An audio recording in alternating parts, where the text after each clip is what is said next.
იმაში ეჭვი ბევრს არ გვეპარება, რამდენად აფასებს თავად ივანიშვილი თავისი გუნდის წევრებს და ასე შემდეგ, მაგრამ შეგნებული ნაბიჯი სიზარმაცის გამო კი არა, შეგნებულად ხო არ მოიქცა ასე, რომ მას დღეს არ მოუწია ტრიბუნიდან რამე განცხადებების გაკეთება და არ ქონდა კომუნიკაცია მედიასთან, რომ რამეზე აზრი გამოეთქვა. ფონი ძალიან მძიმე შეხვდათ. ანუ კონგრესის მიერ მიღებული გადაწყვეტილება და დღესვე დაეწიათ ასევე ზურგში ახალი ინფორმაცია, რომ სენატმა უკვე განსახილულ დღესასრიგში მიიღო და დაარეგისტრირა, ასე სწრაფად არ ხდება ხოლმე, ხო?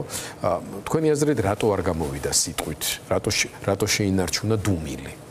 ო, საღამომშვიდობის მიზეზი ბევრი შეიძლება იყოს, მათ შორის ის, რომ ალბათ თვითონაც ამოწურა ტყუილები, თვითონაც ამოწურა ეს აბსურდული დაპირებები, ალბათ არც დამაჯერებელია და ის სათქმელი, რომელიც მას სათქმელი აქვს თავისი აი ამ ვიწრო მართლა ხუნტისთვის, იმიტომ რომ ეს არც ქართველი ხალხია და არც რაღაც სეგმენტს წარმოადგენს, ხო? ეს არის ადამიანების ჯგუფი, რომლებმაც ხელისუფლება მიიტაცეს უცხო ძალის დახმარებით. ანუ რასაც ხვას აბრალებენ, ეს დე ფაქტო მათ უკვე გააკეთეს, ხო?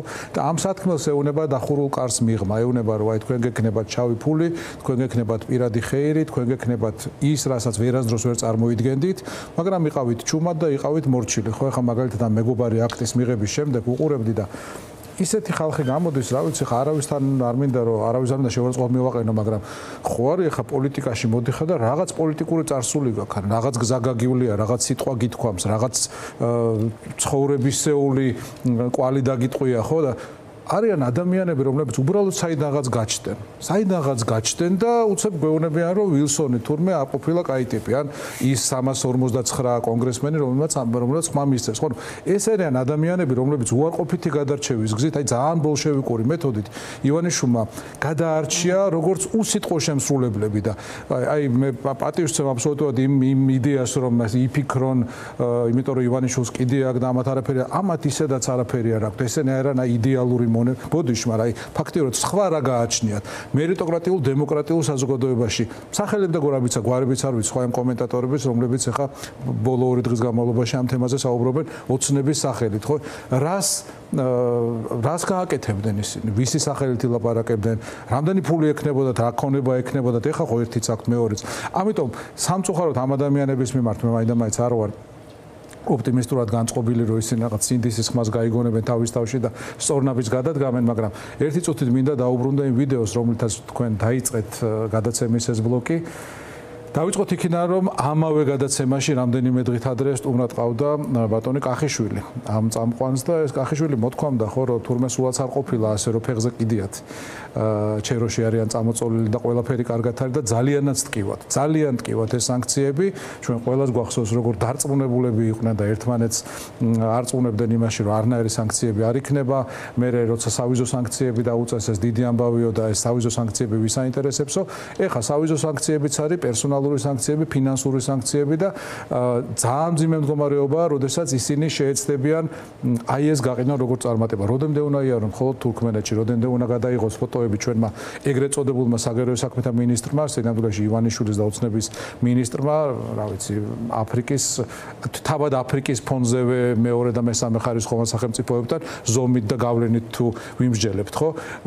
ეს არის ცალსახაჩავარდნა ჩვენს ისტორიას თუ გადავხედავთ უახლესი 35 წელი დამოუკიდებლები რაც ვართ, ასეთი მორსმულობა ჩვენ არ გქონია. ყავს ხელისუფლება, მისი სამივე შტო, დე ფაქტო ხელისუფლება სანქცირებული მთელი დასავლური სამყაროს მიერ. ზოგს ისყავს, ზოგს ესყავს, რა მნიშვნელობა აქვს, მაგრამ ეროვნული ბანკიც, მოსამართლეებიც, აღმასრულებლებიც, საკანონმდებლოც, ბიზნესმენებიც, ესეთი რეალობა არ ყოფილა. და კიდე ერთ გავიხსენებ, რა საფრთხეში 2 ადამიანია, რომელსაც ჯერ სანქცია აცდა.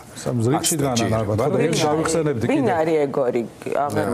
მე მგონი ერთი ეკონომიკის მინისტრის მოადგილე, რომელიც არის და დავითაშვილი არ არის, ხო, პოლიციაში? დავითაშვილი პოლიციაში არ არის. და ერთ რამეს მინდა კიდე გაუსვა გიორგი ხაზი, 90-იან წლებში, ბნელ 90-იანებში იყო ასეთი ნათელი წერტილი რადიო 105. გენიალური არტები იყო, მათ შორის თქვენი ტელევიზიის დამფუძნებლები იყვნენ, ძალიან აქტიურად წინა ხაზზე და ამ არტებს მე რაღაცა ეტაპიდან აანალიზებდა ლევან ბერძენიშვილი. ძალიან საინტერესო და სახალისო მოსასმენი იყო და აი ეს ანეკდოტი რომელიც ახლა უცნობა მოყვა მომინდა რომ ლევან ბერძენიშვილმა გაანალიზოს ცოტა იუმორისტულად მაგრამ თან სერიოზულადაც იმიტომ რასაც ყვება ეს არ არის ქართველის ეთნოფსიქოლოგია ეს არის გრუზინობა ეს არის რუსის მიერ გამოზრდილი ჯიში რომელიც აი ამ ტიპის არსებას ეუბნება რომ შენ იწექი ხის ჭრილში არაფერი არ გააკეთო, არაფერი არ გებადოს, არაფერი არ გინდოდეს და ყველაფერი ფეხზე გეკიდოს. ანუ ობიექტურად რო შეხედო, ხო საცუდავია ესეთი ადამიანი. და ეს უნდა აი ეს ხო რა თქმა უნდა მეორე მხარეს ვიღაც ჯო უილსონი მოვიდეს, ხო მეორე მხარეს აი ამავე ანეკდოტში თუ ამავე თქმულებაში თუ რაც არის ეს, ხო მოდის ადამიანი რომელიც ეუბნება რომ აი ამას მოგცემ, ყველაფერი გექნება. ობიექტურად რაც არის წარმატების საზომი, ყველაფერი გექნება და ის ვიღაც კარიკატურული ქართველი, სინამდვილეში გრუზინი, რუსის გამოსდილი გრუზინი, ეუბნება რომ აი ეს ობიექტური წარმატება არ მინდა, მე ჭრდილში წოლაც მყოფნის. ეხლა შევადაროთ მათი საქართველო და ჩვენი საქართველო. ჩვენ გვინდა ობიექტური წარმატება, ჩვენ გვინდა ვიყოთ ისეთები, როგორიც ყოფილვარ ჩვენი ისტორიის განმავლობაში, ყოფილვარ სამაგალითოები, ხო? მათ შორის არც თუ ისე დიდი ხნის წინ. სოფლიო ბანკი ამბობდა რომ ნომერ პირველი რეფორმატორები ხართო და ივანიშვილი ამაზე ამბობდა რომ არაო ეგაო სიცრუე იყო, გახსოვთ ალბათ ყველას, ჩავიდა დავოში და საკუთარ ქვეყანაზე ილაპარაკა რომ თქვენ რო გონიათ რომ წარმატებული ქვეყანა ვართ, არ არის ეგრეო. ხო, რა უნდა ველაპარაკოთ ამ ხალხს? თუმცა ახლა ამ ციფრებით ძალიან აქტიურად მანიპულირებს ერთ-ერთი პრინციპში ეგ არის ხა დარჩენილი რომ მედიის თავისუფლების ინდექსით მე მგონი რამდენიმე ათეული მაგ უკვე პრობლემა, მაგ ვეღარც მანიპულირებენ, იმიტომ რომ ყველა შანსი ამოწურულია.